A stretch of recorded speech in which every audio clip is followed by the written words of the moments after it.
Hello বন্ধুরা, career space YouTube চ্যানেলে আপনাদের সকলকে স্বাগত জানাই। আশা করি আপনারা সবাই ভালো আছেন। আজকে এই মুহূর্তে শিক্ষক নিয়োগ সংক্রান্ত যে সবচেয়ে গুরুত্বপূর্ণ আপডেট উঠে এসেছে, বিস্তারিত সেই সম্পর্কে আলোচনা করব।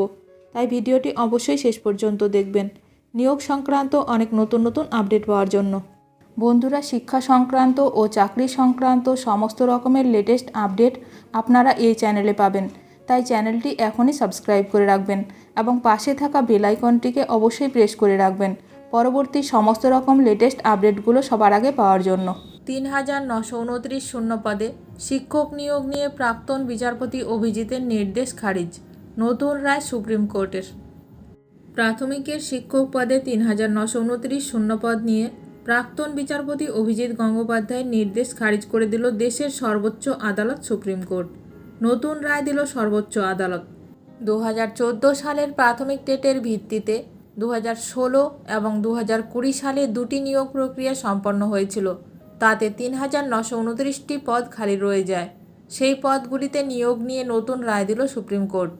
ওই শূন্যপদগুলিতে ভবিষ্যতে শূন্যপদ থেকে নিয়োগ হবে বলে জানিয়েছে শীর্ষ আদালত। 2022 সালের নিয়োগ প্রক্রিয়ার সঙ্গে ওই ৩,৯২৯টি শূন্যপদ যোগ করে দেওয়া হয়েছে। সেই অনুযায়ী নিয়োগ হবে। এই শূন্যপদগুলিতে নিয়োগ নিয়ে এর আগে কলকাতা হাইকোর্ট অন্য নির্দেশ দিয়েছিল। তৎকালীন বিচারপতি অভিজিৎ গঙ্গোপাধ্যায় পদগুলিতে মামলাকারীদের মেধার ভিত্তিতে নিয়োগের নির্দেশ দিয়েছিলেন। কলকাতা হাইকোর্টের সেই নির্দেশকে মান্যতা দেয়নি সুপ্রিম কোর্ট। প্রাথমিকের 16,500 শিক্ষক নিয়োগে বাকি থাকা ৩,৯২৯ শূন্য পদে নিয়োগ নিয়ে রায় দিল সুপ্রিম কোর্ট। ৩,৯২৯টি শূন্য পদে নিয়োগ রায় মামলাকারীদের পক্ষে গেল না। প্যানেলের মেয়াদ শেষ হয়ে যাওয়ায় ওই প্যানেলে আর কোনো নিয়োগ হবে না। এই শূন্যপদগুলো পরবর্তী নিয়োগে যোগ করে দেওয়া হবে। এটা অবশ্যই 2022 টেট পাসদের জন্য এক প্রকার সুখবর। আজকে সুপ্রিম কোর্টে ৩,৯২৯টি শিক্ষক নিয়োগের মামলা খারিজ হয়ে গেল। ওই শূন্যপদে আর পুরনো প্যানেলে নিয়োগ হবে না। প্যানেলের মেয়াদ শেষ হয়ে যাওয়ায় মামলা খারিজ হয়ে গেল। 2014 সালে প্রাথমিক টেট পরীক্ষার পর দুইবার নিয়োগ করা হয়েছে প্রাথমিকে। প্রথম নিয়োগ হয় 2016 সালে, পরের নিয়োগটি 2020 সালে হয়। 2014 সালে মোট 42,000 পদে শিক্ষক নিয়োগ করে প্রাথমিক শিক্ষা পর্ষদ। 16,500টি শিক্ষক পদে নিয়োগ করা হয় 2020 সালে।